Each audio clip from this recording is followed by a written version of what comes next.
My guest today on Entre Nous is Robin Allison Davis, the author of the new book, Surviving Paris. Robin's one of thousands of American expats living in the French capital, but the start of her story was anything but a romantic fairy tale like an Emily in Paris.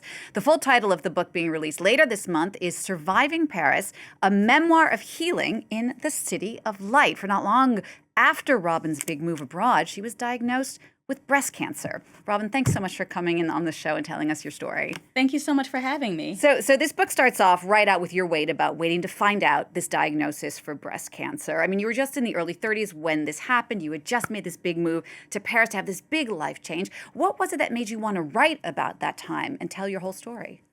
Well, when I decided to move to Paris, I read a lot of books about women who had done it before me.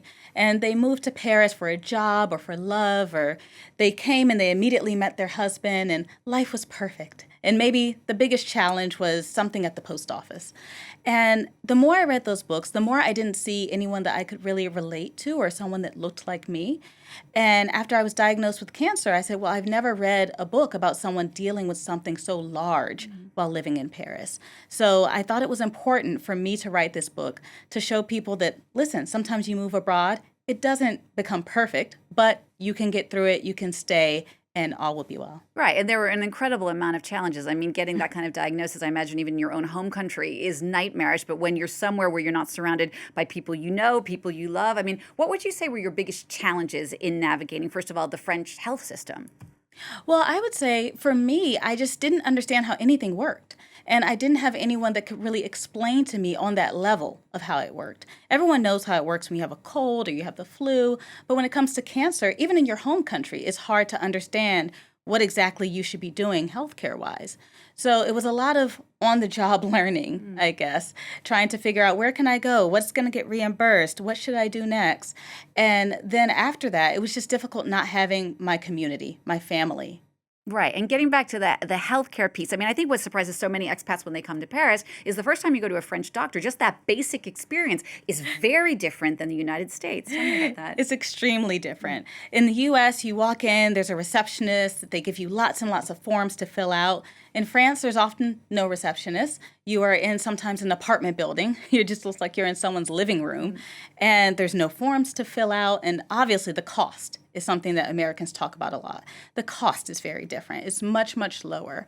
What I really benefited from was the fact that you don't have to wait to get a doctor. You don't have to get a referral or anything like that. If you want to go see a dermatologist, you go on doctor leave, you make an appointment with a dermatologist.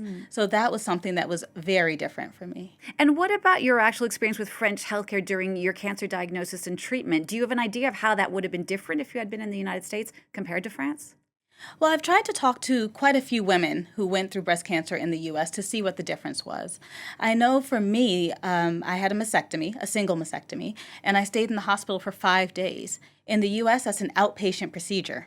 You're going home after all that anesthesia and you're undoing your drains in your bathroom. It's very, very different, as well as just the level of care and how much follow-up I had. Even now, being cancer-free, I see my doctors so often. A lot of women I know, they see their doctors maybe once a year or something like that. And I'm seeing my doctors 3-4 times out of the year. So the book isn't just about your health journey. You talk about work experience. You talk about your experiences you were mentioning before about being a Black American in Paris. What kind of challenges did that represent for you, or perhaps that you're still dealing with today? Well, for me, when you say you're a Black American and you're moving to Paris, everyone mentions, oh, Josephine Baker and James Baldwin. And those are excellent examples of Black Americans that moved to Paris. However, that's quite some time ago. So I did deal with a lot of different things that I did not expect. I had a lot of people at work, perhaps, asking to touch my hair, or people grabbing my hair, different things like that, being refused tables at restaurants, things that I did not expect. Just very microaggressions, I guess is what we would call them. But it's been, overall, my experience in France has been wonderful. I do not regret it. It's been 9 years. And what tips do you think you would give to someone in your case who is coming to make this move to Paris? Is there anything in particular you feel that you've learned, whether it's in regard to your health journey or just the entire experience, that you would share with people? Well, I would say definitely learn more French. I started learning French 2 years before moving to Paris. I had studied Spanish all my life, so that wasn't helpful. But learning French, obviously, is the number one. But I would also say, don't be afraid. I wrote my book because so many women, in particular, would like to move abroad, but they're afraid about what could happen while they're there without their family. And I would just say, do it. Life is short. Just take the risk. Go move, see what happens. It doesn't have to be forever. You can just move, try it out, and see how it goes. And one thing that really comes through in your book, I mean, I was saying earlier that you get the feel of the real expat experience. There's also a lot of humor, and you're very honest about your own journey. I mean, I love the bit about dating with one boob. I mean, how would you say where you are today? Like, where have you come to from that point to where you are today in your life journey? Well, I think having humor, honestly, you have to laugh to keep from crying. And so I wanted my book to feel very humorous. But my life has really changed since everything that's happened in the book.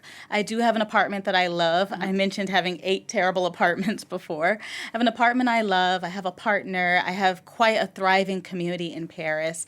My health is doing well. So things are really on the up and up. Fantastic. Well, we're so happy to have you on the show. Thank you so much, Robin Allison Davis. Your book is called Surviving Paris, a memoir of healing in the City of Light. It comes out September 16th. Yes. So this is a real scoop. Thank you so much for coming on the show. And we look forward to seeing how your book moves forward on its own journey. Thank you so much for coming in. Thank you for having me.